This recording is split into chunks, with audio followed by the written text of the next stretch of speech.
For the weapons team, they've been busy reworking some of our current weapons from the Klaus and Werner manufacturer.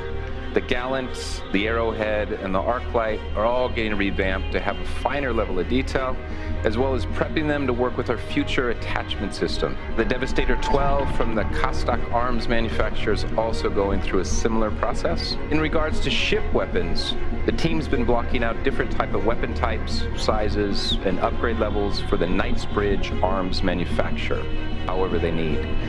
One bit of recent support was validating damage to players. They used our existing FPS test map to verify how much damage a player could take on each portion of the body, all at different ranges. They used all existing weapons at various distances, both online and off, and documented all their findings along the way. In the process, we actually found some discrepancies in the deals for the planetary tech.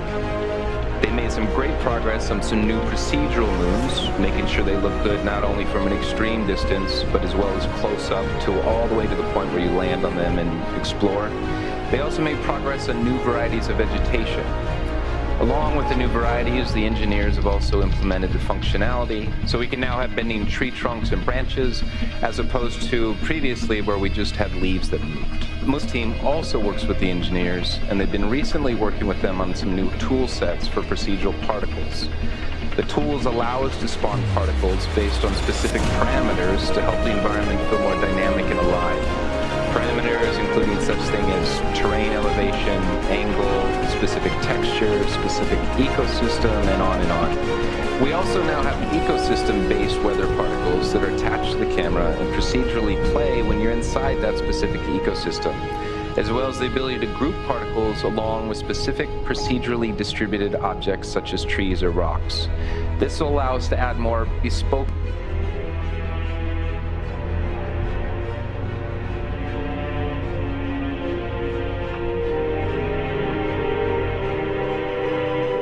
I'm Jeff Sinelli. I thought music was like this thing that other people in other cities went and did. It didn't quite occur to me that it was a career path that I could embark on until I was a teenager. And soon enough, I started to realize that music can take all sorts of shapes and forms that don't necessarily exist on the radio.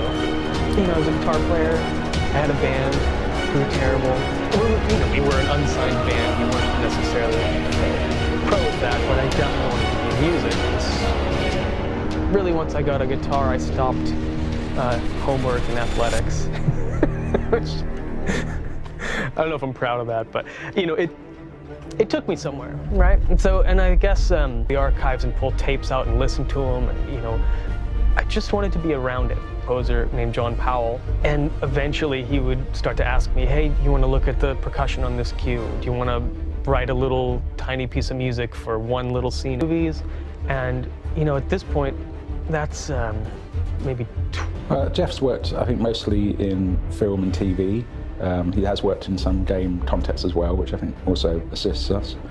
In terms of, like, I guess, previous productions, it's like... When the first two Wing Commanders came out, let's see, I was in high school, and that meant if I wasn't playing my guitar, I was playing Wing Commander.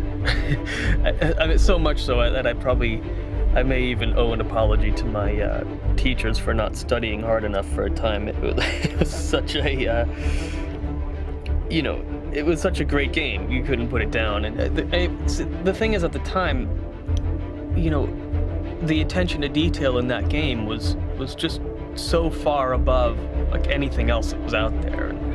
You know, it was ubiquitous, really. If you were a gamer, you were playing Wing Commander, and if you weren't playing Wing Commander, you weren't a gamer. It really was that big. And you know, by the time Chris was getting going with Star Citizen, I think he thought of me as a story-driven or a narrative composer, because he remembered what I did for the story. It was actually quite complicated in Outlander. So when he started to build the world, the story-driven narrative elements of Squadron 42 for Star Citizen, I think it was an easy phone call for him to make and an easy yes for me to give. Yeah, so I think that's sort of the reason why the Squadron 42 component to Star Citizen is in my hands, because it's something I've always done. I've been able to use the story to build the arc architecture of the score, for lack of a better term. That's, for me, one of the fundamental duties of a composer that's writing anything for a narrative footage. And I realized this really is a commercial about exploration. That's what the ship is for. Knowing that exploration is an element of the game, and it's certainly an element of Squadron 42 as well, I set about writing some music, even just for a commercial, that could transcend just that usage. I think of it as it's exploration music.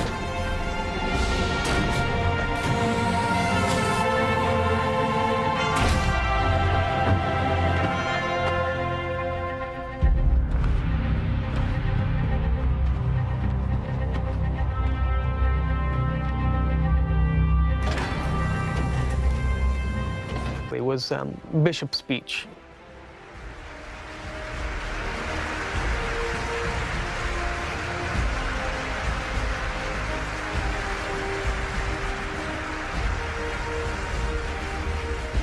To me, it wasn't just a self-contained, the UK audio department. It's a dynamic music system that's a little more in-depth, and it gets fed into by what you do in the game.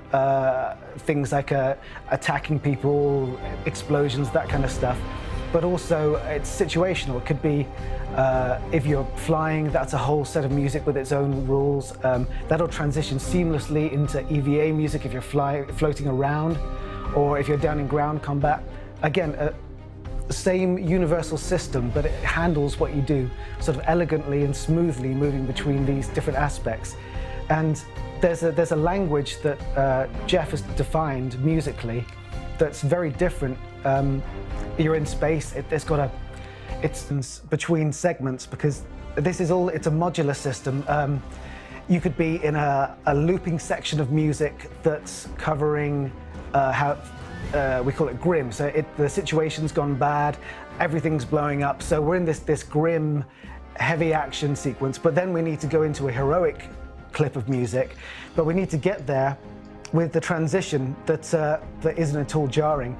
The first thing to do was just to, you have obviously the same tempo, the same key, but as the music transitions from one to another, we just get this blur, and you get elements of one, elements of the other, and it wasn't gelling. And it took us a long time to figure out how to resolve it. But in the end, we figured out our main focus was musicality over immediacy.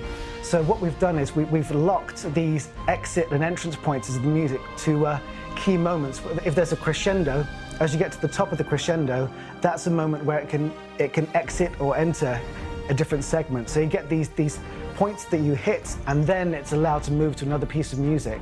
So we've completely negated the need for a crossfade, so it's pure music. One section of music will drive up into a crescendo, and that lands at the exit of the crescendo of another piece. So it's a beautiful, evolving, full sort of seamless musical journey.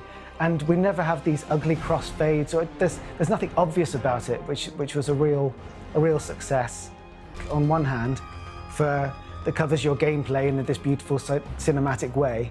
But then we have these actual cinematic cues that are sort of pre-written bits of music that Jeff's composed for very specific moments in the plot. And when we land on these, we need to make sure that we get to them beautifully and we exit elegantly. That's something that Sam Hall, the coder over here, has worked very hard to get us a system that Jeff can work with that allows for that. So we now have this amazing. You can turn it into a great opportunity, and it's exciting to be a part of all of it.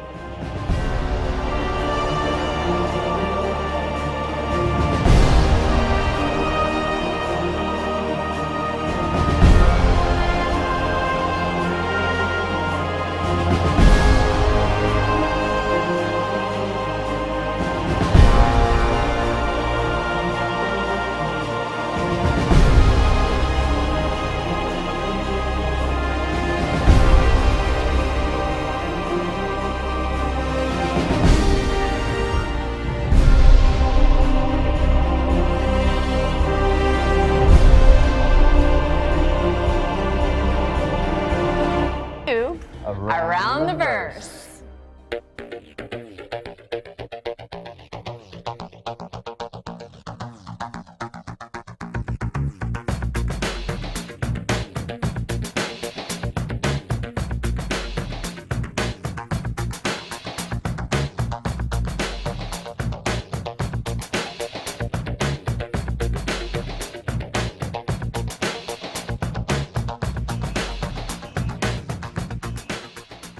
thank you for watching. So if you want to keep up with the latest and greatest in Star Citizen and Squadron 42's development, please follow us on our social media channels. See you soon.